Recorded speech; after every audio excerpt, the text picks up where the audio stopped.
कभी सोचा है भरी दोपहर में अचानक अंधेरा क्यों छा जाता है, सूरज जैसे कहीं गायब हो जाता है, या फिर पूर्णिमा की रात को चमकता हुआ चांद एकदम से लाल रंग का क्यों हो जाता है? ये कोई जादू नहीं, बल्कि हमारे ब्रह्मांड का एक कमाल का खेल है। तो आइए आज इसी ग्रहण के पीछे का विज्ञान समझते हैं। ये सवाल सदियों से हम इंसानों के मन में कौंसते रहे हैं। क्या ये कोई आसमानी इशारा है या फिर बस अंतरिक्ष की घड़ी का एक तयशुदा नियम? चलिए आज इन सारी खगोलीय पहेलियों के जवाब ढूंढते हैं। सबसे पहले तो ये समझना होगा कि आखिर ये ग्रहण होता क्या है। बहुत ही आसान भाषा में कहें तो ये अंतरिक्ष में परछाइयों का एक बहुत बड़ा खेल है। सब कुछ बस सही समय पर सही जगह पर होने का नतीजा है। ग्रहण का पूरा राज बस एक चीज में छिपा है, अलाइनमेंट, यानी कि एक सीध में आना। जब सूरज, पृथ्वी और चांद तीनों एक सीधी लाइन में आ जाते हैं तो एक चीज दूसरे पर अपनी परछाई डालती है। बस इसी को ग्रहण कहते हैं। तो देखिए, सूरज तो अपनी जगह पर है, रोशनी का सोर्स। अब या तो चांद बीच में आकर पृथ्वी पर अपनी परछाई डाल देगा, या फिर पृथ्वी बीच में आकर चांद पर अपनी परछाई डाल देगी। जब भी ये तीनों एक लाइन में होंगे, हमें ग्रहण देखने को मिलेगा। तो चलिए सबसे पहले बात करते हैं उस ग्रहण की जो सबसे ज्यादा ड्रामेटिक लगता है, सूर्य ग्रहण। वो पल जब दिन में ही तारे नजर आने लगते हैं। सूर्य ग्रहण में असली हीरो है हमारा चांद। ये घूमते घूमते सूरज और पृथ्वी के ठीक बीच में आ जाता है, और जब ऐसा होता है तो वो सूरज की रोशनी को रोक लेता है और उसकी एक छोटी सी परछाई हमारी पृथ्वी पर पड़ती है। लेकिन सारे सूर्यग्रहण एक जैसे नहीं होते। पूर्ण ग्रहण में तो चांद सूरज को पूरी तरह से ढक लेता है। आंशिक ग्रहण में सिर्फ उसका एक हिस्सा छिपता है। और एक होता है वलयाकार ग्रहण, जिसमें हमें आसमान में एक रिंग ऑफ फायर यानी आग की अंगूठी देखने को मिलती है। कमाल का नजारा होता है वो।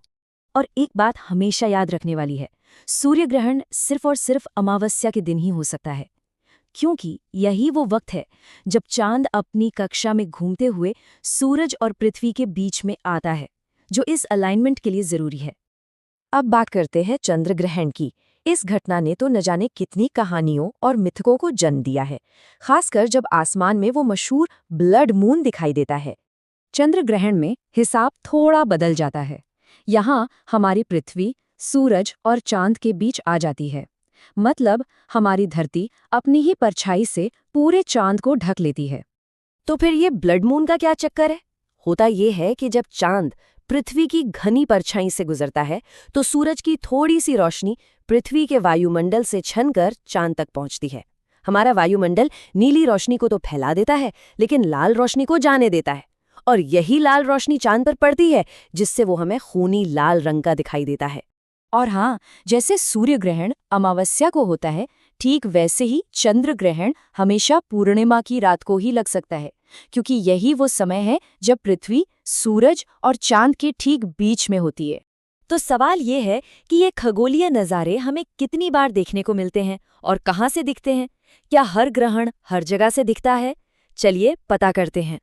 सुनकर शायद थोड़ी हैरानी हो, लेकिन हर साल दुनिया में 4 से 7 ग्रहण होते ही हैं, सूर्य और चंद्र ग्रहण मिलाकर।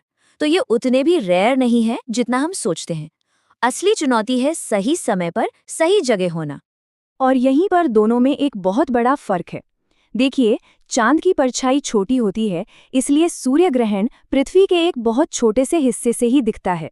वहीं दूसरी तरफ पृथ्वी की परछाई बहुत बड़ी है, इसलिए चंद्र ग्रहण को पृथ्वी के उस पूरे हिस्से से देखा जा सकता है जहां उस वक्त रात होती है।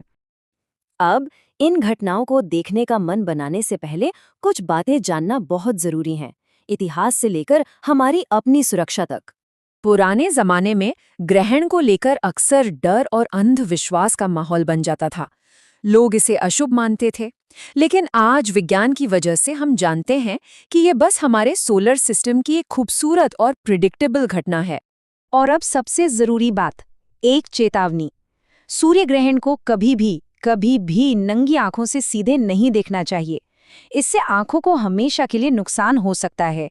इसके लिए हमेशा स्पेशल प्रोटेक्टिव ग्लास का इस्तेमाल करना जरूरी है। वहीं दूसरी ओर चंद्र ग्रहण को देखना पूरी तरह से सुरक्षित है। उसे बिना किसी उपकरण के घंटों तक देखा जा सकता है।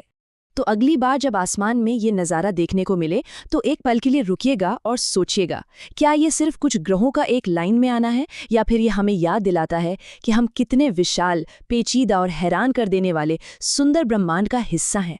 ये हमें इस महान खगोलीय नृत्य में हमारी जगह की याद दिलाता है।